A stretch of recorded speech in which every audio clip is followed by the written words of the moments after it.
Continúa a esta hora de la noche en el Congreso el debate de cara al pedido de confianza del gabinete de Aníbal Torres. Algunas fuentes nos señalan, nos anticipan que este debate podría ir hasta la medianoche. Atención, ¿eh? Podría ir hasta la medianoche. Y se está viendo también la moción de vacancia, ¿no? Si se la programa, cuándo se la programa y todo lo demás. Pero hoy ha coincidido, les decíamos, que es el Día Internacional de la Mujer y se ha presentado ante el Congreso un gabinete que tiene pues entre sus cuadros, entre sus ministros, a personas con denuncias por agresión y también una suerte de entraña machista que se ha podido advertir o detectar. Lo vamos a conversar con Marianela Ledesma, ella es magistrada del Tribunal Constitucional. Doctora Ledesma, ¿cómo está usted? Buenas noches. Buenas noches y gracias por la invitación y permíteme empezar saludando a todas las mujeres de mi país, ¿no?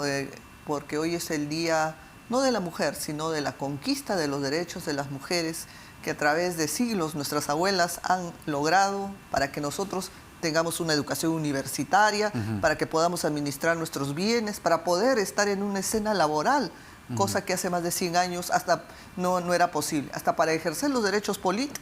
Exacto. En el año 1956 recién las mujeres pudieron ejercer el voto y hace poco hay una paridad en el Congreso que ha permitido una mayor representación política de las mujeres. Además, ¿cuándo? ¿No? Recién en la década del 50 con Odría.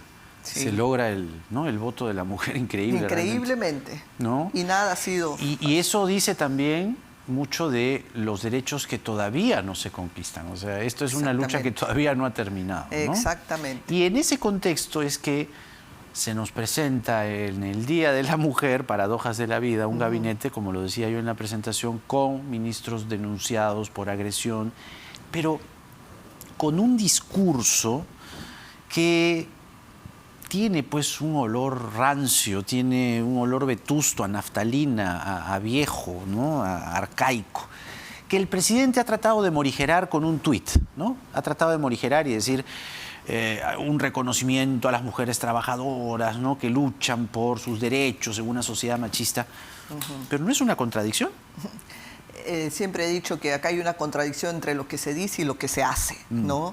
Me parece increíble que se diga que se saluda en el Día de la Mujer ante una sociedad machista cuando desde que ingresó el señor Castillo su gabinete estaba conformado por 3 mujeres y creo que a la fecha sigue el mismo número. Sí, 3. ¿No? Entonces, el tema de la paridad que debería existir debería formar parte de esa nueva renovación de incluir a ese sector olvidado de la población, ¿no?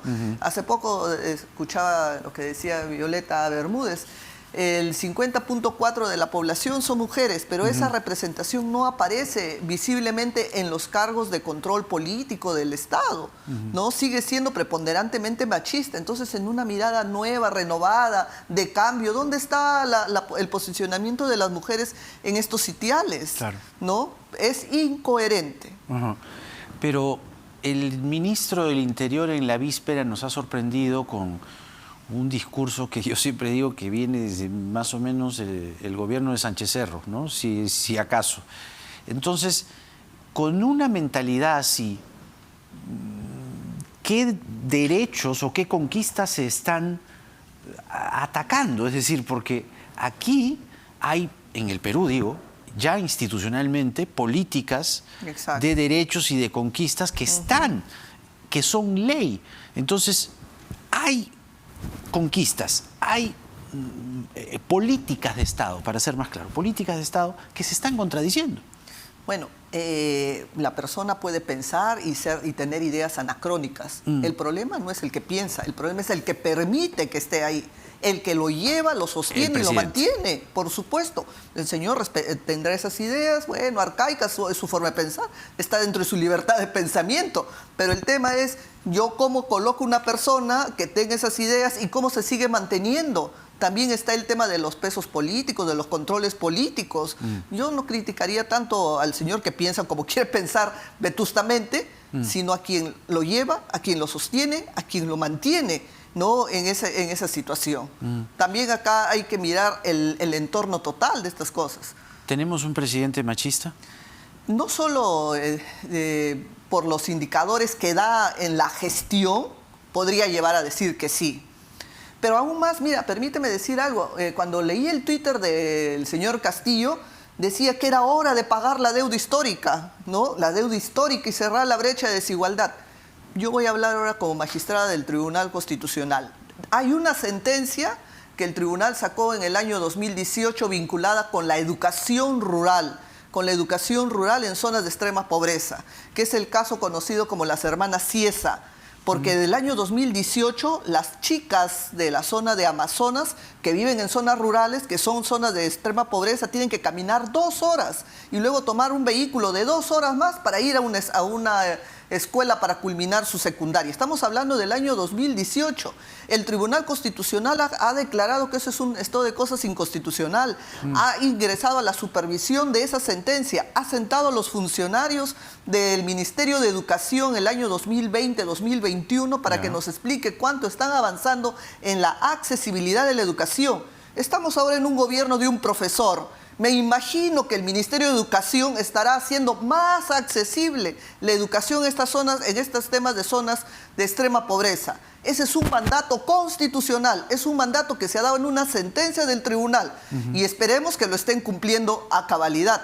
Y cuando hablamos de zona de extrema pobreza, no estoy hablando de Amazonas, que es el caso, no estoy hablando de Ayacucho, estoy hablando también de Cajamarca. ¿Quién más emblemático que conoce una realidad de extrema pobreza para cambiar la situación? Y como dice, hay que pagar la deuda histórica de las brechas que existen. Empecemos con acción y no con veras palabras líricas que fácilmente en un tuit se las puede llevar el viento. ¿De cuándo es exactamente esta ley? Porque me temo, tengo la leve sospecha, que no tienen idea en el gobierno de esta ley. Hay una sentencia, del TC. Sentencia del Tribunal Constitucional del año 2018 que se dictó en el caso Las Hermanas Ciesa. Esa sentencia no es cualquier sentencia. El tribunal le dio un estatus de declarar un estado de cosas inconstitucional la vulneración del acceso a la educación pública en las zonas de extrema pobreza. Y además el tribunal la está supervisando. Pero eso ni siquiera debería estar en una sentencia. Es que... Es sentido común, ¿no? Bueno, no solo la supervisa. O política pública. Llega el momento en que yo tengo la posibilidad de hacer algo por mi país, hacer algo por la educación, hacer algo por las zonas rurales de extrema pobreza. Me pregunto qué estoy haciendo si yo tengo ese poder para hacerlo. Tengo un ministro de Educación que me imagino que estará de repente renovando la accesibilidad en esas zonas. Esa es la gran pregunta. Esas son las cosas concretas. Así se paga la deuda histórica, haciendo hechos y no meramente tweets que son meramente declarativos. Existe esa sentencia. En el Ministerio de Educación lo saben. El Ministerio de Educación cada 6 meses informa que ha avanzado. Y también lo que le señalaba, hay políticas públicas de igualdad de género a las cuales el Perú está suscrito. Y que este gobierno, con el solo hecho, por ejemplo, de tener solo a 3 ministras, no está cumpliendo. Claro. Mira, una política de Estado en el tema de igualdad de género debe partir por la paridad, pero la paridad vinculada con la meritocracia. No es que por ser mujer debe estar ahí, sino que tiene que estar asociado con el concepto de meritocracia. En el Estado, la representación de las mujeres, ¿no? Por lo menos en los órganos de dirección, es mínima. Pongo un ejemplo. En el Tribunal Constitucional de 7 magistrados, una es una mujer, ¿no? Y lo ideal hubiera sido que ahora que va a haber el concurso, pues la paridad se hubiera expresado ahí y la meritocracia en relación a la paridad. En la Corte Suprema, por lo menos la señora Barrios, ha hecho que de 24 plazas, 12 sean mujeres, 12 sean varones, más o menos es la idea, ¿no? Claro. La paridad. Claro. Estamos hablando de una sociedad inclusiva, de derechos por igual, tanto por hombres como mujeres. Esa es la nueva mirada de la que aspiramos a convivir. Ahora, es posible que, entiendo que hay una discusión también en el propio TC, es posible que el tema de la vacancia se está discutiendo un proyecto que presentó el Poder Ejecutivo para normalizar, ¿no?, la cuestión de confianza contra la vacancia, ¿no? Pero aquí en la moción de vacancia hay una parte que dice: por consiguiente, la declaración de vacancia en el ejercicio de la Presidencia de la República es una potestad exclusiva del Congreso, que implica una valoración política de las cualidades éticas y morales de quien ostenta el más alto cargo público del Estado y hasta qué punto esta condición personal afecta el Estado de Derecho, la gobernabilidad y la estabilidad democrática de la nación. ¿Es correcta esta interpretación? Bueno, primero que la vacancia es una figura que está regulada en la Constitución, pero basada en temas objetivos, conforme lo señala la propia Constitución. Uno de ellos es la muerte del mandatario, bueno. Y otra de ellas, ¿cuál de esas causales? Es la incapacidad moral permanente. Esta famosa fórmula, que es bastante indeterminada y abierta, no ha tenido una interpretación por parte del Tribunal Constitucional, ¿no? Ya lo hemos dicho varias veces, magistrados dijeron que no querían decir nada, improcedente, pero la idea es, y lo sano es, darle un contenido y decir qué se entiende por esta incapacidad moral permanente, que yo he dicho que es casi una causal esotérica, porque todos lo interpretan como quieren interpretarlo, como lo interpreta el Congreso, lo interpreta el ciudadano de a pie, lo interpreto Acá el Congreso yo. ya lo está interpretando. Claro, porque la interpretación es amplia, todos pueden interpretar, el Tribunal Constitucional es el que cierra la interpretación, el que zanja la interpretación. Está faltando eso. Pero le digo, el Congreso interpreta, tú interpretas, yo interpreto, claro. El Tribunal interpreta, todos interpretamos. ¿Quién define la interpretación? El Tribunal Constitucional. El que tenía que definir dijo que no había nada que definir, así que por eso es que andamos en este, te digo, en este escenario esotérico donde todo el mundo opina que es incapacidad moral permanente, y eso no es sano. Te digo, para la seguridad y la estabilidad política de un país. Yo tengo mi propia interpretación de lo que es la incapacidad moral permanente, lo he señalado, está escrito en mi voto, ¿no? Y me reafirmo y considero la necesidad de darle ese contenido. Pero bueno, las decisiones en el tribunal se toman por número de votos. Un voto o dos votos solitarios que pude haber sido con otro magistrado, pues no hacemos historia en cuanto a esa interpretación, ¿no? Entonces, la historia está escrita así, ¿no? De esa manera, de un silencio.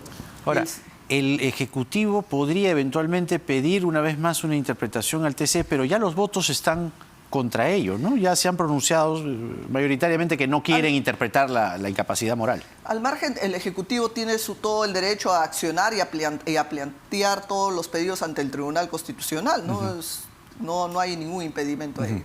Ahora, entonces, ante esta no interpretación del TC, esto resulta siendo legalmente viable. Bueno, cualquiera puede interpretar, ¿no? Los señores. O sea, porque pueden lo que está diciendo en concreto es, se puede vacar por lo que quiera. El Congreso lo interpreta y por cualquier figura luego vacan. Llegará al control del Tribunal Constitucional para saber que si eso se interpretó fue correcto o no, si es que lo promueven, si es que lo llevan, porque acá los controles son de parte y también el Tribunal, no sé si ya estaremos, llegarán otros magistrados y de repente dirán algo sobre el contenido de esa vacancia. Sí, pues. Marianela Ledesma es magistrada del TC y ha estado con nosotros. Doctora Ledesma, muchas gracias por esta entrevista. A ustedes también y nuevamente un saludo a todas las mujeres de nuestro país. Claro que sí. Mientras tanto, veíamos en la ventana, en el Congreso sigue el debate